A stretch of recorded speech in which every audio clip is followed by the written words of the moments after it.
Assalamualaikum, salam sejahtera. Saya Zulfitri Yusof. Anda bersama saya dalam pantau agenda reformasi dan sudah pasti kita menunggukan apakah yang bakal diungkapkan dan diucapkan oleh Perdana Menteri dalam sesi kenyataan Malaysia ketika sesi debat umum di Perhimpunan Agung PBB ke-78 Unggar tahun 2023 ini, di mana kami akan bawakan perkara ini secara langsung di seluruh platform kami Esok malam dijadualkan Perdana Menteri akan berucap di pentas Perhimpunan Agung PBB ke-78 dan anda dapat mengikuti ucapan ini secara menyeluruh di seluruh platform kami di Astro Awani, di Kaca TV dan juga di platform digital kami dan juga di Facebook, YouTube dan seluruh media sosial kami. Tapi sudah pasti kita menantikan apakah isi dan juga kandungan dalam ucapan Perdana Menteri yang pertama kali sejak beliau dilantik menjadi Perdana Menteri pada November lalu.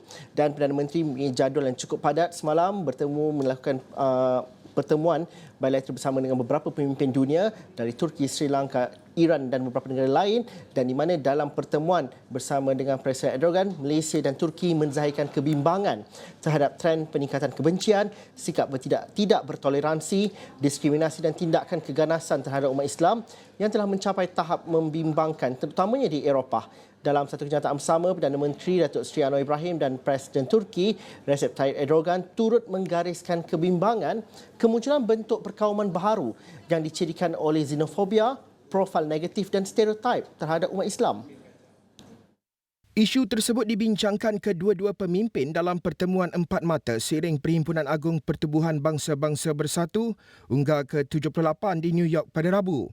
Mereka pada masa sama mengalu-alukan penerimaan resolusi Perhimpunan Agung PBB ke-76 untuk mengisytiharkan 15 Mac sebagai Hari Antarabangsa untuk memerangi Islamofobia yang menekankan bahawa keganasan dan ekstremisme ganas tidak boleh dikaitkan dengan mana-mana agama, kewarganegaraan, tamadun atau kumpulan etnik.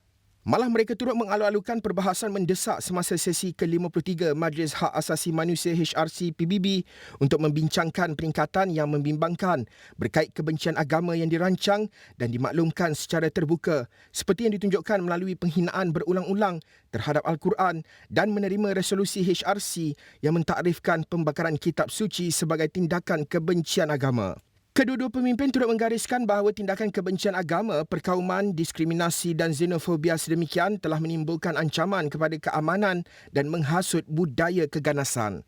Malah Anwar dan Erdogan turut menegaskan bahawa perlunya komitmen politik di peringkat tertinggi termasuk melalui resolusi HRC PBB dan menggalakkan negara-negara memberi perhatian khusus kepada kepentingan menjenayahkan hasutan kepada keganasan berdasarkan agama atau kepercayaan. Dalam pada itu, Anwar melalui media sosial beliau memaklumkan turut menjemput Erdogan untuk mengadakan lawatan rasmi ke Malaysia sebelum hujung tahun ini. Anwar yang kini berada di New York dijadual bertemu beberapa lagi pemimpin dunia lain seiring Unggar ke-78. Untuk bercerita dan juga mungkin sedikit sebanyak menilai apakah yang bakal diungkapkan ataupun apa yang bakal dibawakan oleh Perdana Menteri di pentas Unggar ini, bersama saya ialah Profesor Madya. Dr. Roy Anthony Rogers merupakan Timbalan Pengarah Eksekutif Institut Asia Eropah dari Universiti Melaya. Selamat petang Prof, kerana sudi bersama dengan kami. Pertamanya ialah signifikannya bagaimana kita melihat sebagai seorang pemimpin negara, Perdana Menteri baru menjawab jawatan ini dalam 9 bulan yang lepas. Penting bagi beliau untuk tick the box sebagai Perdana Menteri untuk berucap di Unggar, dan juga bagaimana kita melihat perlu ada kelainan yang dibawakan suara Malaysia dalam pentas Unggar kali ini. Salam sejahtera kepada semua audiens di Astro Awani. Saya nak ucapkan berbanyak terima kasih atas undangan pada petang ini. Okey, balik pada soalan lawatan Amat Berhormat Perdana Menteri sempena Perhimpunan Agung PBB. Ini merupakan lawatan pertama dan juga merupakan ucapan pertama beliau selaku Perdana Menteri Malaysia. Dan perlu saya tegaskan di sini, Datuk Seri Anwar Ibrahim iaitu Perdana Menteri yang ke-10 merupakan satu ikon antarabangsa yang disegani daripada kalangan negara-negara membangun, negara-negara Islam, malahan juga negara-negara Barat yang menyanjung tinggi perjuangan beliau selama ini, dan beliau merupakan satu pemimpin di kalangan negara-negara Asia Tenggara dan Asia yang akan berucap semasa persidangan atau Perhimpunan Agung PBB nanti. Dan selain daripada itu, Malaysia juga merupakan sebuah negara yang disegani yang sering kali mengutarakan isu-isu penting, isu-isu antarabangsa, isu ekonomi sosial di peringkat antarabangsa. So di sini saya boleh katakan satu ikon iaitu Datuk Seri Anwar Ibrahim sendiri. Selain daripada itu, Malaysia juga merupakan sebuah negara yang sering kali terlibat dan dalam Perhimpunan Agung PBB dan juga aktiviti-aktiviti yang berkaitan dengan PBB. Selain daripada itu, ini dunia sudah berubah dengan begitu drastik sekali, khususnya pasca pandemik, dan juga kita berdepan dengan situasi yang mencabar daripada pelbagai arah, daripada food security global, daripada perubahan iklim sehinggalah keselamatan makanan. Justru di pentas unggar itu setiap negara akan mengutarakan isu masing-masing. Dalam aspek yang itu, dengan begitu banyaknya topik yang perlu dirangkumkan, pada pandangan Prof, apa yang mungkin perlu ataupun akan dijuarai oleh Malaysia, akan diketengahkan dan menjadi kelainan berbanding dengan negara-negara lain, dan melihat kepada profil Datuk Seri Anwar Ibrahim sendiri yang mungkin ada ciri dan juga perjuangannya sendiri, apa yang mungkin kita dapat jangkakan kelainan yang bakal diletakkan di pentas unggar itu?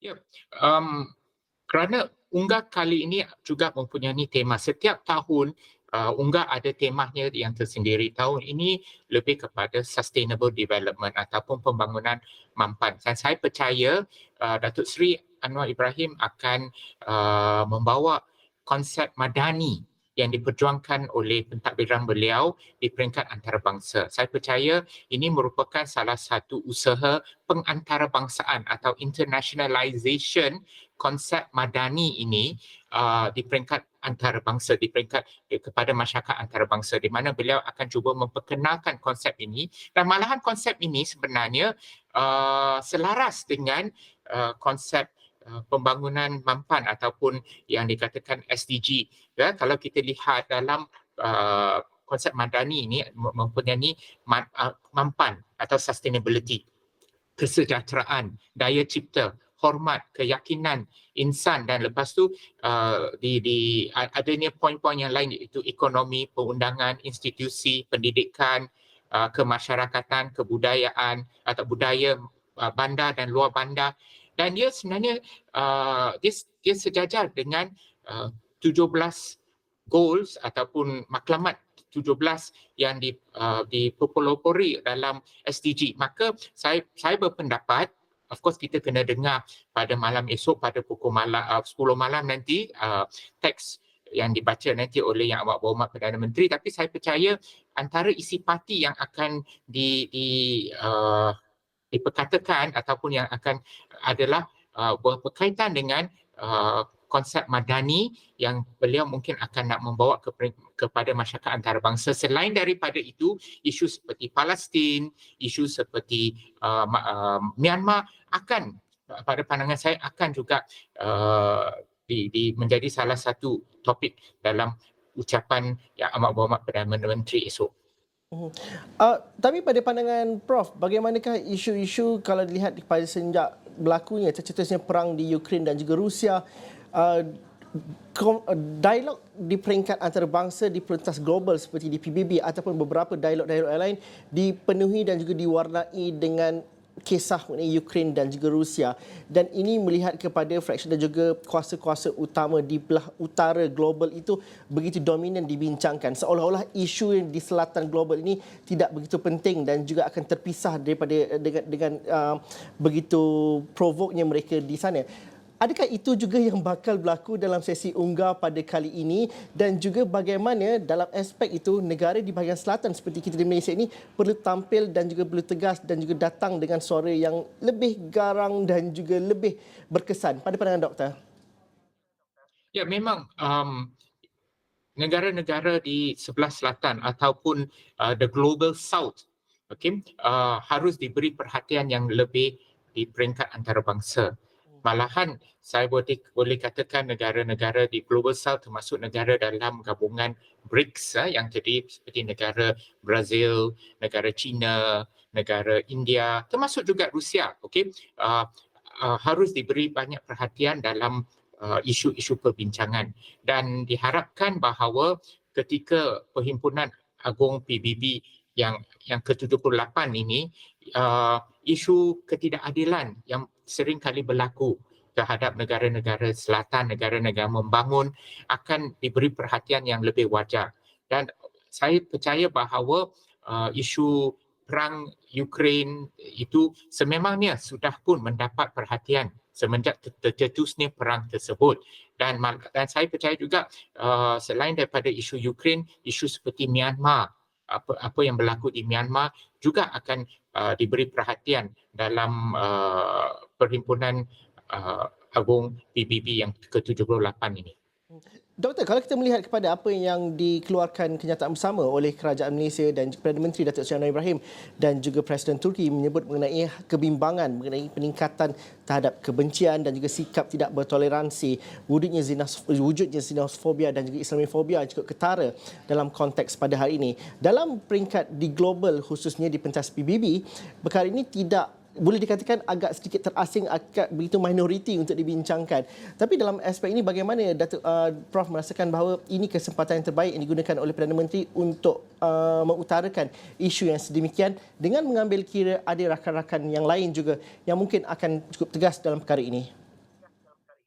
Ya, ini merupakan sesuatu yang agak menyedihkan kerana perasaan kebencian, perasaan yang bersifat perkauman, konservatisme yang melampau, kumpulan ketuanan putih atau white supremacy group ini yang berlaku yang kebangkitan kumpulan-kumpulan ini, dan mangsanya ya memang saya tak nafi fokus mereka banyak terhadap kumpulan masyarakat minoriti Islam yang berada di Eropah dan juga di Amerika Utara. Tapi bukan hanya masyarakat minoriti Islam sahaja yang menjadi sasaran mereka, malahan masyarakat minoriti Asia yang terdiri daripada China, India, mereka yang berasal pada Timur Tengah, masyarakat kulit hitam juga menjadi mangsa kumpulan-kumpulan ekstremis sedemikian.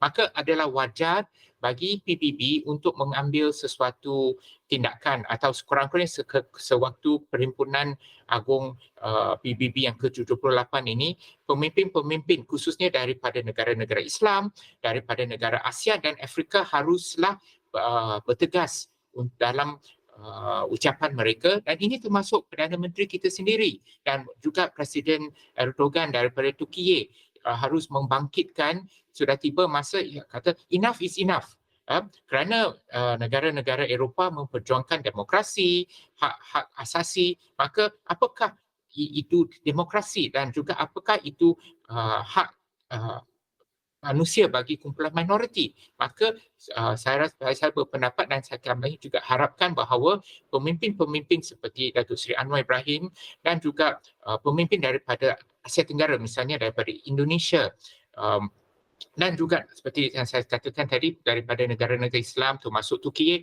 untuk membangkitkan dalam ucapan mereka, dan mungkin kalau boleh adakan satu deklarasi di kalangan negara-negara ini bahawa sudah tiba masa konservatisme ataupun yang ekstremisme yang ada di barat haruslah berhenti.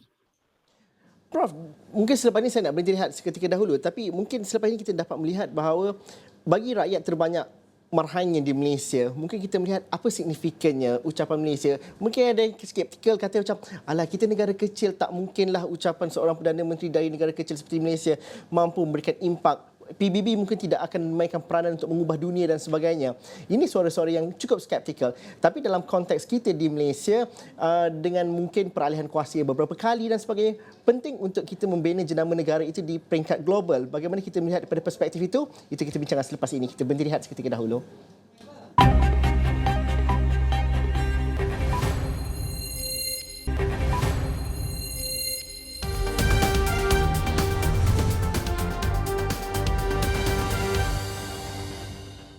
Esra Awani akan membawakan ucapan Perdana Menteri ketika sesi debat umum di Pertubuhan Agung Bangsa-Bangsa Bersatu ke-78 yang dijadualkan pada jam 10 malam esok 22 September di seluruh platform Esra Awani, baik di kaca TV sehinggalah ke seluruh platform digital dan juga media sosial kami. Anda boleh mengikutinya dan juga kami bawakan dan sertakan sekali perbincangannya pada malam esok. Kenyataan Malaysia ketika sesi debat umum diunggah atau United Nations General Assembly ke-78, Profesor Madya Dr. Roy Anthony Rogers, Timbalan Pengarah Eksekutif Institut Asal Eropah Universiti Melaya, masih lagi bersama dengan saya pada petang ini.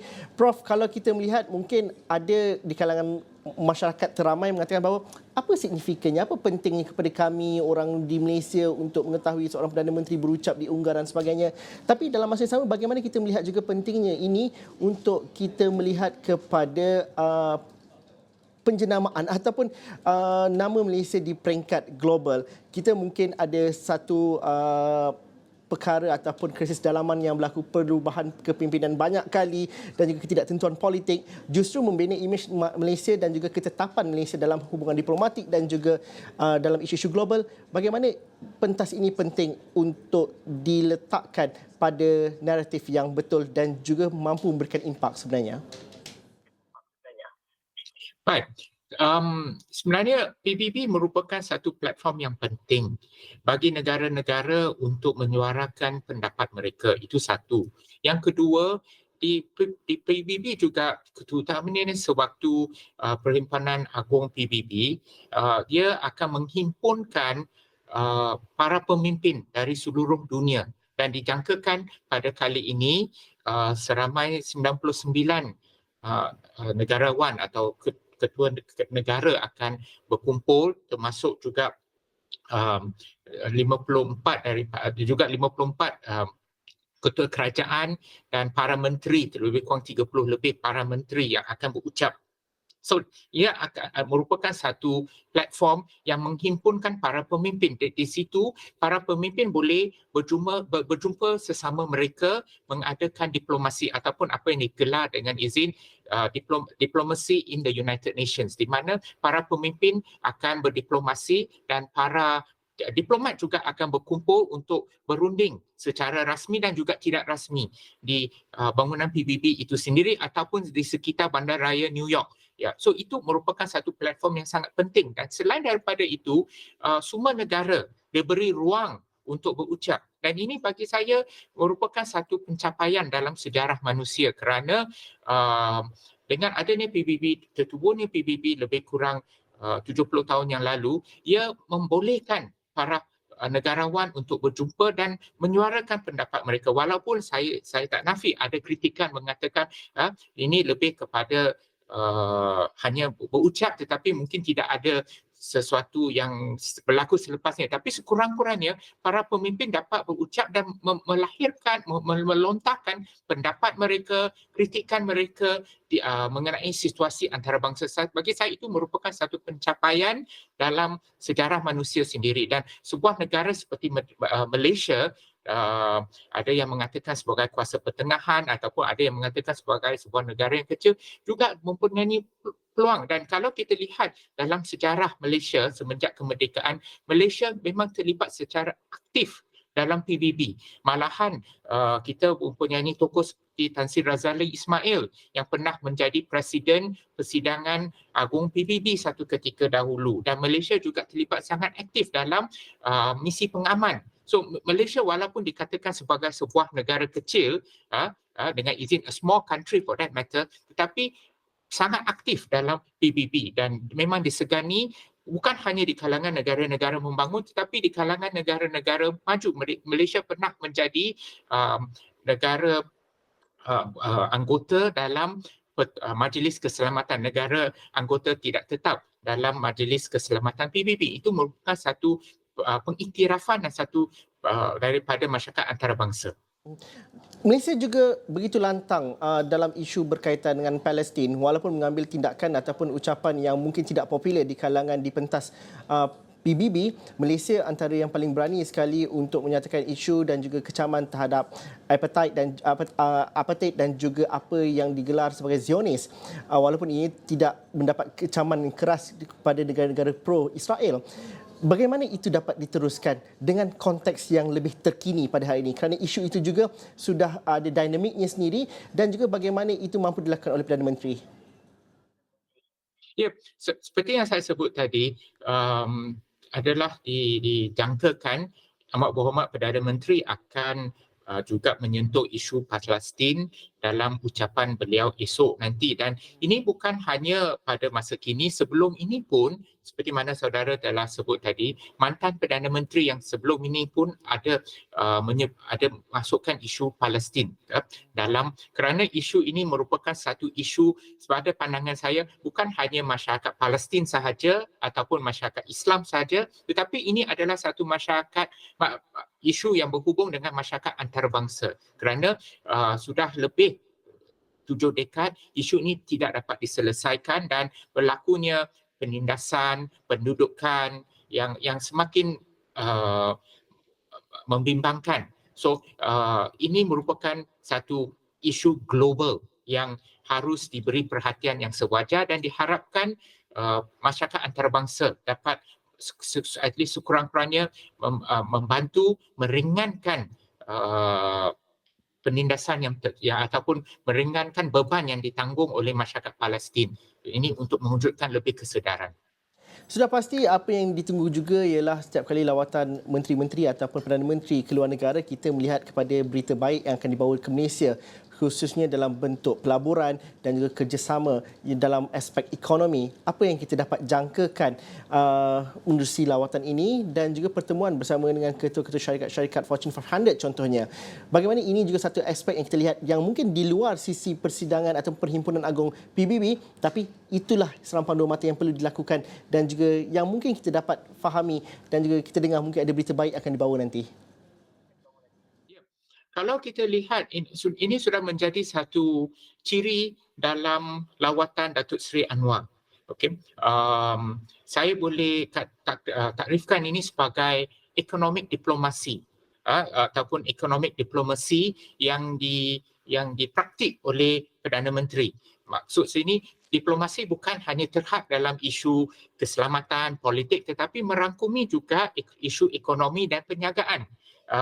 Dan dijangkakan Datuk Seri Anwar akan bertemu dengan seperti yang disebutkan tadi ketua-ketua syarikat daripada Forbes 500 ini, dan saya boleh katakan atau kalau untuk mengkategorikan Perdana Menteri sebagai salesman Malaysia. Okay, the salesman of Malaysia untuk mempromosikan produk Malaysia, perkhidmatan daripada Malaysia dan juga untuk menarik pelaburan kepada Malaysia, dan dijangkakan beliau akan bertemu juga ada satu event yang digelar sebagai Invest in Malaysia dalam siri lawatan beliau ke New York. So ini yang saya katakan sebagai economic diplomasi yang sedang dipraktik oleh Perdana Menteri, as I would say the Malaysia's best businessman or Malaysia's salesman, sorry. Prof, selalunya kita akan melihat kepada kalau dalam isu global ini bagaimana kita meletakkan diri kita dalam kuasa-kuasa besar dunia. Khususnya kita di Asia Tenggara seringkali terhimpit antara kuasa besar antara Amerika Syarikat dan juga China. Tapi kita sering mengambil pendekatan sejak kita merdeka sebagai negara yang berkecuali. Tapi tidak daripada segi hubungan diplomasi, ketenteraan dan juga berkaitan dengan ekonomi khususnya, rantau Asia Tenggara khususnya Malaysia akan seringkali dihambat memilih siapa antara China ataupun Amerika Syarikat. Justru bagaimana kita melihat dalam unggah kali ini, pendirian itu masih lagi kekal tetapi seni diplomatik itu juga perlu dijalankan sesuai dengan konteks semasa. Konteks semasa itu bagaimana, Prof?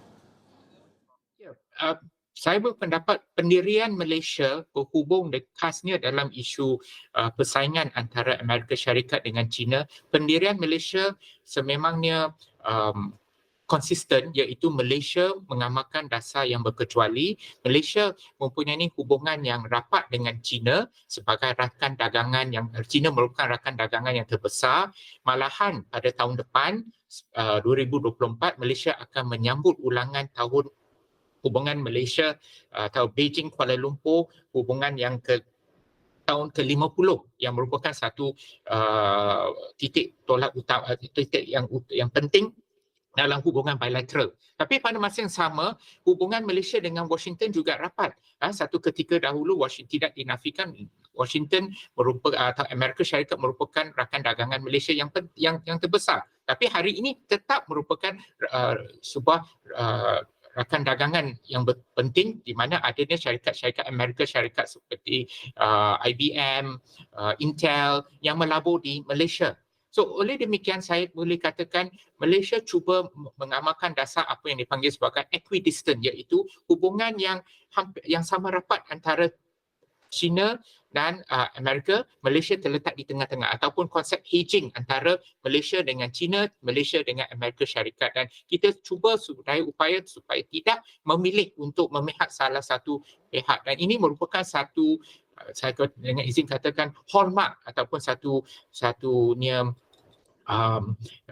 merupakan satu yang sememangnya sebahagian daripada dasar luar Malaysia yang boleh mengimbangi kuasa-kuasa besar dari segi diplomasi, hubungan kita dengan kuasa-kuasa besar semenjak zaman Perang Dingin lagi. Prof, terima kasih kerana sudi bersama dengan kami. Kita bincang apa yang bakal disuarakan oleh Malaysia, khususnya dalam ucap tama Perdana Menteri di sesi debat umum di UNGA pada malam esok. Terima kasih Profesor Madya Dr. Roy Anthony Rogers, Timbalan Pengarah Eksekutif Institut Asia Eropah Universiti Melaya. Jangan lupa untuk mengikuti ucap tama ataupun kenyataan Malaysia di sesi debat umum di UNGA 78 esok. Akan kami bawakan di seluruh platform kami di Astro Awani malam esok 10 malam. Sekian saja pantau agenda reformasi. Kita jumpa lagi. Assalamualaikum dan salam sejahtera.